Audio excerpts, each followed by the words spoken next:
Olá, mais uma vez aqui o professor Otávio Castellani, aqui para o Saboreando a Física. Hoje para uma aulinha interessante, focando o Enem, focando uma grandeza importantíssima na física. Mas antes de a gente continuar essa aula, dá uma curtida, não esquece, se inscreve no canal se você não é inscrito e vamos que vamos. Então lá, gente, então quantidade de movimento ou momento linear. Ou muitas vezes você pode ver o nome em latim, que é momentum. Também é utilizado. E o que é quantidade de movimento? É muito abstrato. Primeiro, quantidade de movimento, ele está querendo medir o quê? A quantidade de movimento. E se você quer medir a quantidade de movimento, o que já vem logo na sua cabeça? O que descreve o movimento? Qual é a grandeza que descreve o movimento? A velocidade. Então, se eu quero medir a quantidade de movimento que um corpo tem, eu posso pensar logo que essa grandeza ela deve depender da velocidade. E pode depender também da quantidade de matéria que o corpo tem, da massa. Porque imagina uma coisa, por exemplo, vou até pôr um insert aí. Observa, um caminhão e uma bicicleta.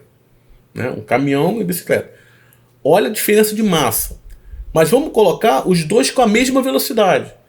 Então o caminhão, por exemplo, 50 km por hora, vamos pôr o cara na bicicleta com 50 km por hora. Agora vamos imaginar uma situação em que eles colidam com alguma coisa, com uma parede, por exemplo. Imagina, a colisão do caminhão com a parede vai ser muito pior do que a colisão da bicicleta com a parede, mesmo eles possuindo a mesma velocidade.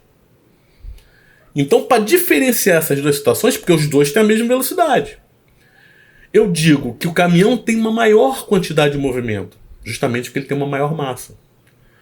Da mesma maneira, se eu pegar corpos com a mesma massa e com velocidades diferentes, eu vou ter quantidade de movimento diferente. Tá?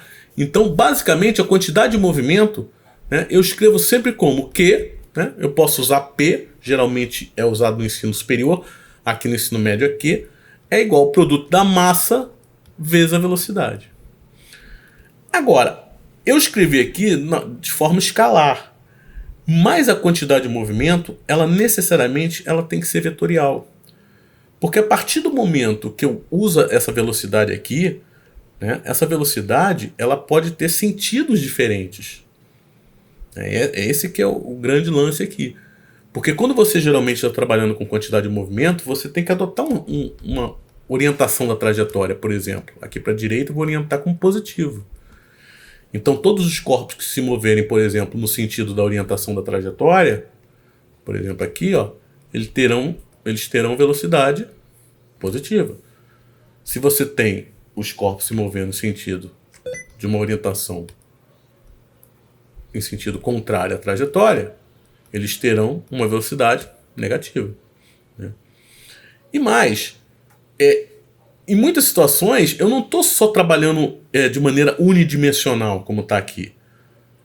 Porque quando a gente trabalha com quantidade de movimento, a gente, na verdade, trabalha com muitas situações de colisão. Né? Situações antes e situações depois.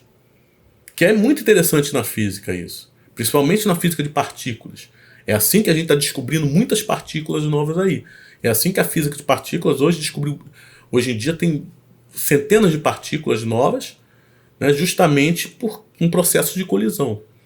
E que envolve muito a quantidade de movimento, essa grandeza quantidade de movimento. Então nota, por exemplo, se você tem uma colisão, por exemplo, bidimensional, porque aqui eu estou em uma dimensão. Agora imagina uma colisão bidimensional. Vamos imaginar um cara aqui, ó, um corpo vai se chocar, por exemplo, com esses dois aqui, ó, que estão parados. Após a colisão, o que vai acontecer? Né? De repente pode acontecer isso aqui, ó.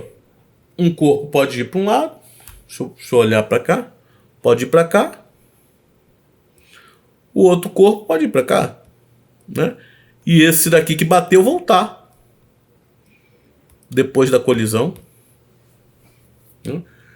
Então, é conveniente que a quantidade de movimento seja um vetor, até para eu saber a situação depois, para onde cada um foi.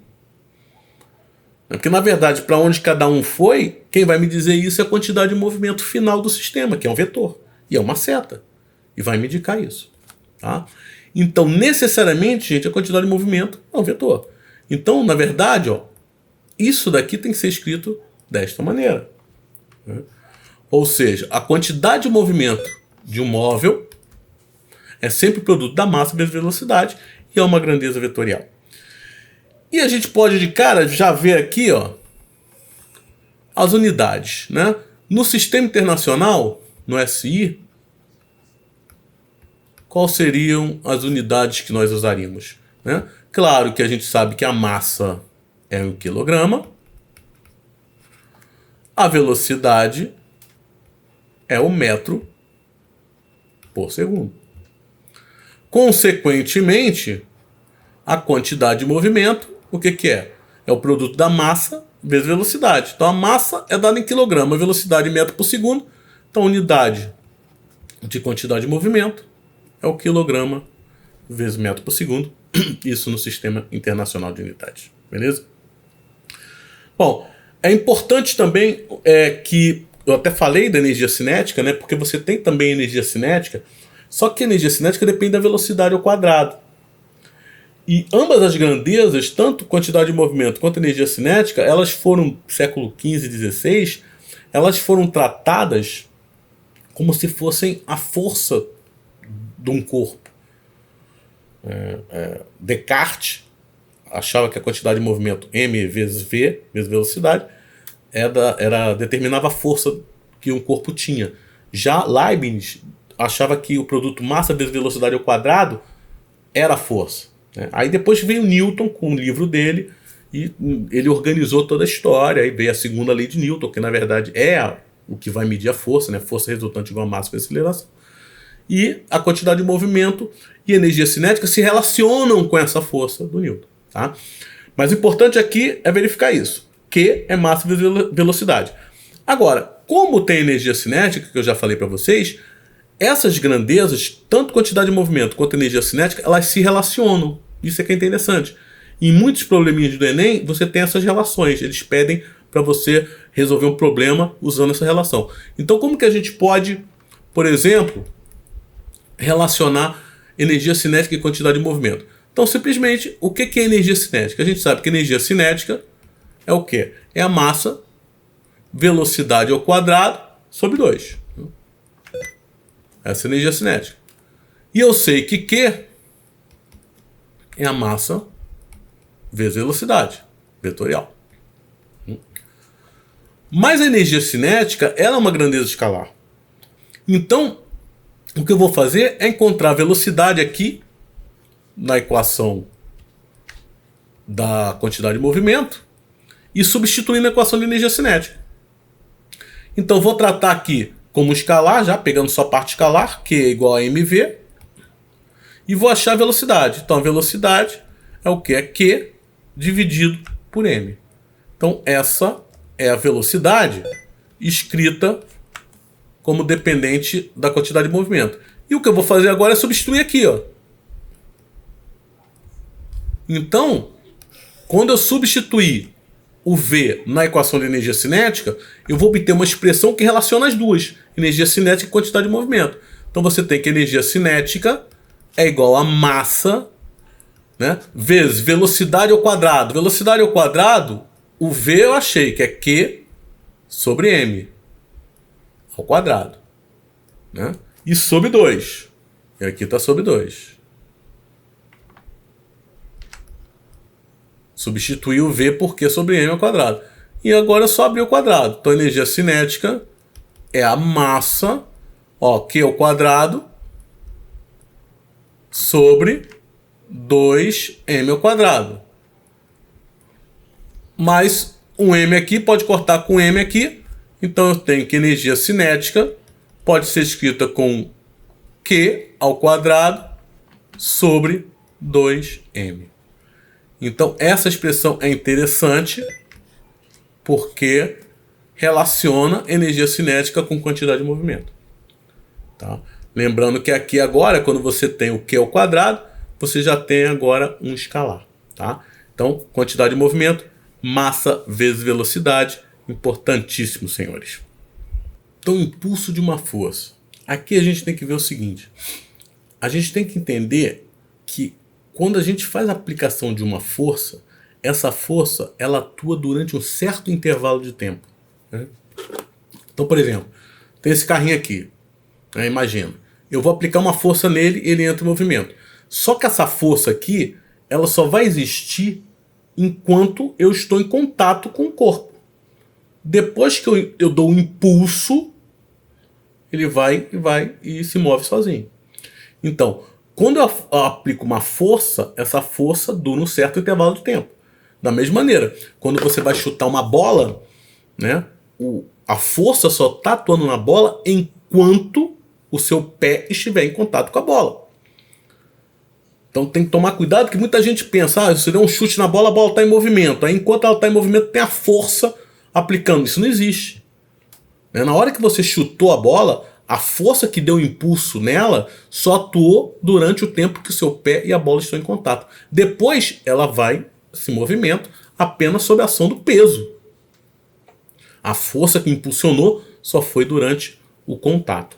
Então, na verdade, o impulso é a análise da força dentro de um determinado intervalo de tempo. Então vamos analisar isso daí. A força, né, que é o vetor, por unidade de tempo, vezes um tempo qualquer.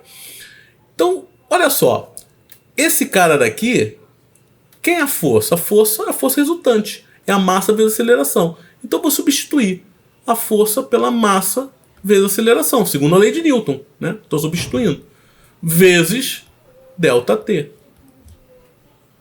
Então vamos continuar a conta, ó. Então F, aqui é A vetor também, né? É um vetor. F vezes ΔT é igual... Vamos analisar agora. Massa vezes A vezes ΔT. Quem é A vezes ΔT? Se você lembrar, galera, olha só. O produto A aceleração vezes ΔT é ΔV. Porque se você lembrar, a aceleração é definida como a variação de velocidade sobre a variação do tempo, lá da cinemática, lembra? Então, ó, quando eu jogar o ΔT para cá, eu vou ter que ΔV é igual a A que multiplica ΔT. Justamente o que eu tenho aqui, ó. Então, no fundo, o produto A aceleração vezes ΔT é a variação da velocidade. Ok. Vamos abrir essa variação de velocidade e ver o que está acontecendo aqui? Então, F vezes ΔT vai ser o quê? A massa. O que é variação de velocidade? Velocidade final menos inicial. Velocidade final menos velocidade inicial. Posso pegar essa massa aqui e multiplicar a distributiva. Eu tenho que F vezes ΔT é igual a massa velocidade final menos a massa vezes velocidade inicial. Olha só, gente, que coisa interessante. Eu encontrei que a relação da força com o tempo é uma variação de uma grandeza que eu já conheço, que é quem? Quantidade de movimento. Porque o produto massa vezes velocidade é quantidade de movimento. E eu tenho aqui uma quantidade de movimento que eu posso chamar de final, porque é a massa vezes a velocidade final. E aqui eu tenho uma quantidade de movimento que eu posso chamar de inicial, porque é a massa vezes a velocidade inicial.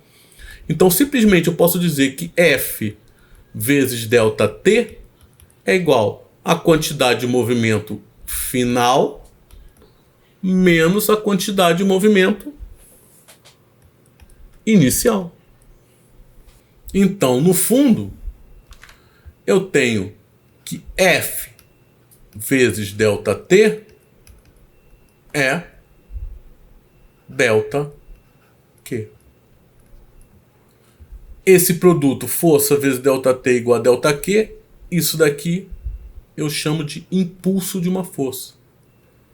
Ou seja, é a força atuando num certo intervalo de tempo. Então, o impulso de uma força sempre vai ser igual à variação da quantidade de movimento do corpo. Então, essa expressão que eu acabei de encontrar é conhecida como teorema do impulso. Então, I é variação da quantidade de movimento. Observa que o I também é um vetor, né? Então, esse vetor tem a mesma direção e sentido de quem? Da quantidade de movimento. Importante também, né? Da mesma forma que na quantidade de movimento, o vetor quantidade de movimento tem o mesmo sentido e direção do vetor velocidade, tá? Só um adendo aqui, lembrando, né, que a gente acabou de ver que Q é massa vezes velocidade. Então, o vetor quantidade de movimento tem a mesma direção e sentido da velocidade. Então, se eu tenho, por exemplo, essa situação aqui, vou aqui chamar de mais, um corpo se movendo com a velocidade nesse sentido, eu posso concluir que a quantidade de movimento também tem o mesmo sentido da velocidade. Tá? Beleza. Bom, no SI, gente, no SI, o impulso ele é dado como Newton vezes segundo. A unidade Newton vezes segundo, gente, é a mesma coisa que quilograma vezes metro por segundo, tá? Vocês podem mostrar isso. Vou até mostrar para vocês. Mas impulso é Newton vezes segundo. Então você tem que, ó, se você quiser ver se as unidades são iguais, na verdade, o que é Newton? É só a gente analisar a fórmula. Ó, a fórmula é força igual a massa vezes aceleração, né? Lá da segunda lei de Newton. Então, se a gente analisar isso daqui de forma dimensional, ó, ou seja, a unidade de força é o que? A unidade de massa vezes a unidade de aceleração. Então, se você for ver, ó, a unidade de massa é quilograma e a unidade de aceleração é metro por segundo ao quadrado. Isso daqui é que a gente chama de Newton, que a gente dá o nome de Newton. Esse produto, quilograma vezes metro por segundo ao quadrado.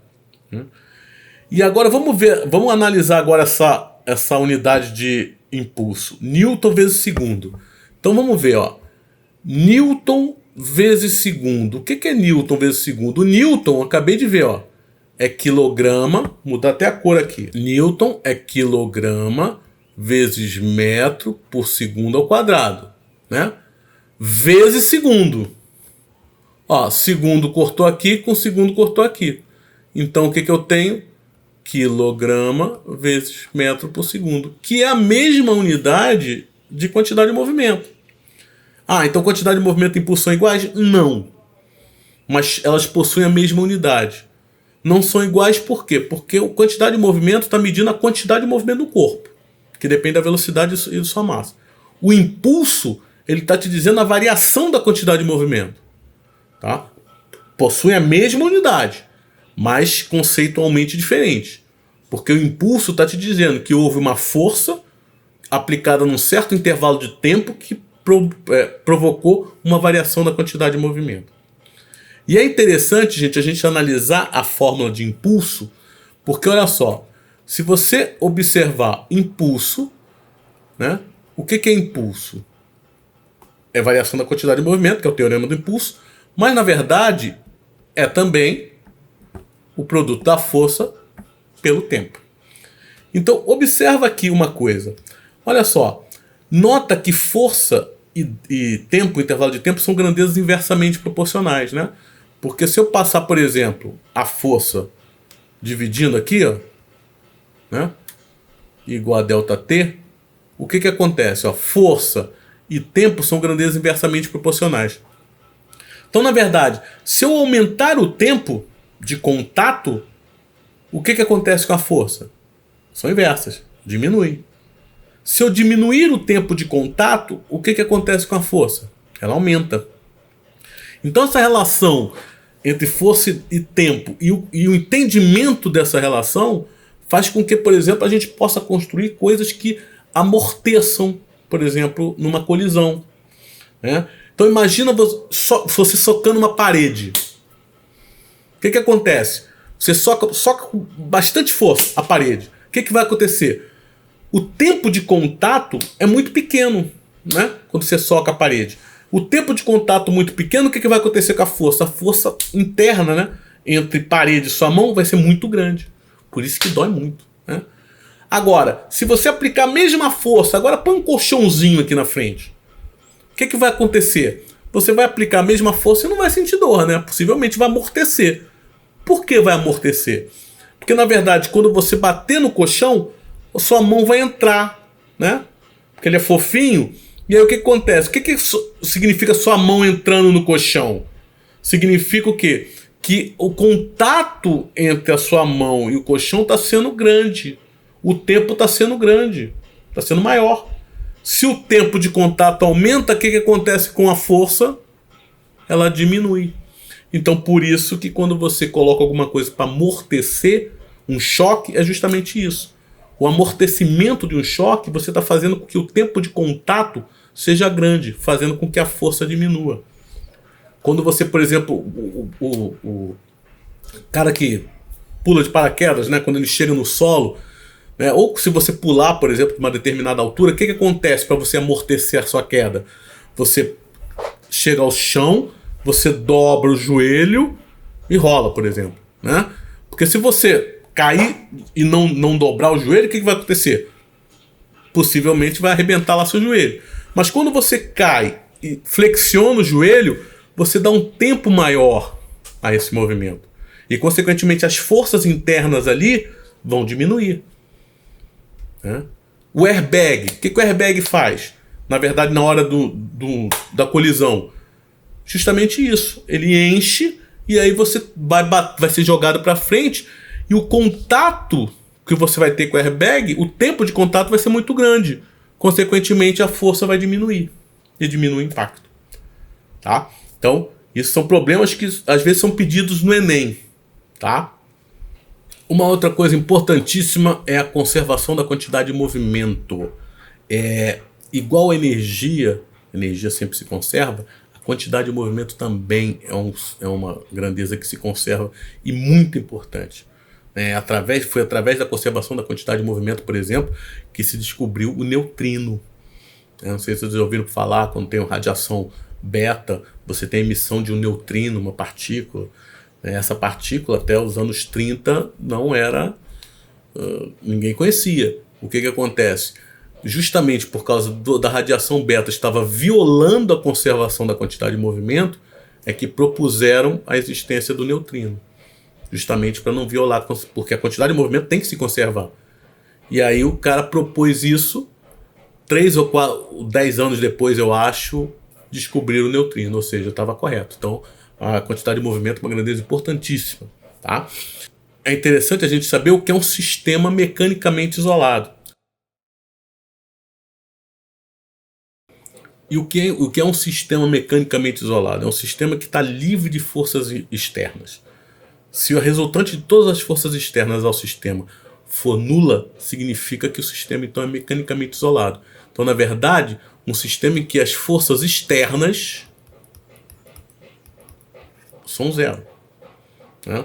Então, por exemplo, uma colisão, né, dois corpos colidindo, as forças internas, quem são as forças internas? Na verdade, são as forças trocadas entre eles durante a colisão. Essas forças são muito intensas, geralmente. Comparadas com as forças externas que estejam atuando aqui, praticamente as forças externas eu posso considerar como zero. Então, nessa situação, situações de colisão, sempre as forças externas vai ser zero. E aí, o que vai acontecer? Se as forças externas são zero, e na verdade, quem é a força externa? É a força que está promovendo o impulso. Né? Então, pelo teorema do impulso, a gente sabe isso aqui, ó, que impulso é a variação da quantidade de movimento. Né?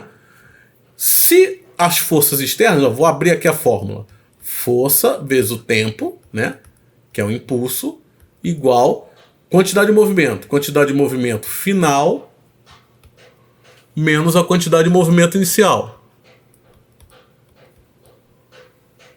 O que acontece? Se essas forças aqui forem zero, o que vai acontecer? Esse termo vai zerar. Então o que eu vou ter? Eu vou ter que aqui vai ser zero igual a quantidade de movimento final menos a quantidade de movimento inicial. Ora, jogando a quantidade de movimento inicial para o outro lado, eu vou ter que quantidade de movimento inicial é igual a quantidade de movimento final. Ou seja, na ausência de forças externas,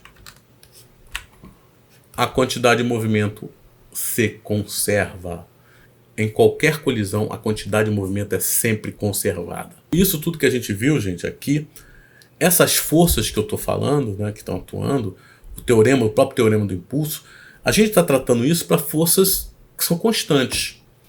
Mas podem ter situações que as forças que estão atuando no sistema são forças variáveis. E como então calcular, por exemplo, o impulso dessas forças variáveis? Né? Então, a gente geralmente, para o ensino médio, o que acontece? A gente tem que trabalhar com área em gráfico. Né? Então vamos lá. Então observa aqui, eu tenho dois gráficos, claro, força pelo tempo, né? Que eu tô trabalhando aqui com a força relacionando com o intervalo de tempo. E vamos ver essa situação aqui. Então tem um gráfico e aí você tem uma força constante que dura um certo intervalo de tempo. Se eu for calcular o impulso aqui nessa situação, como que eu faria? Né? Vamos pegar só a parte escalar. Simplesmente eu calcularia o valor da força vezes o intervalo de tempo, não é isso? E eu calculo o impulso. Agora observa, nesse gráfico aqui, que a força é constante, o que é a força? É justamente esse valor aqui, né? Esse valor todo é a força. E quem é o tempo? É justamente essa distância aqui, né? Esse intervalo de tempo.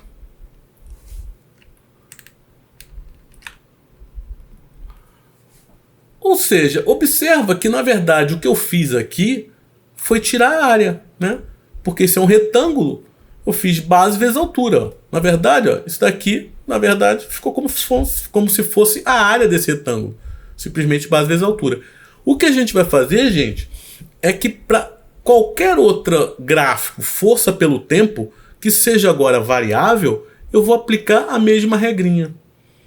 Né? Então, se você tiver um gráfico força pelo tempo com força variável, o que você vai fazer? Você vai tirar a área. Porque a área vai ser numericamente igual ao impulso. Tá? Então, qualquer gráfico força pelo tempo variável, a área é numericamente igual ao impulso da força. Então basta tirar a área que você tem o valor do impulso. Tá? Então beleza, gente. Tem os problemas aí. Nos cards já estavam aparecendo aí alguns problemas que envolvem quantidade de movimento e impulso. E vamos que vamos. E não deixa de estudar.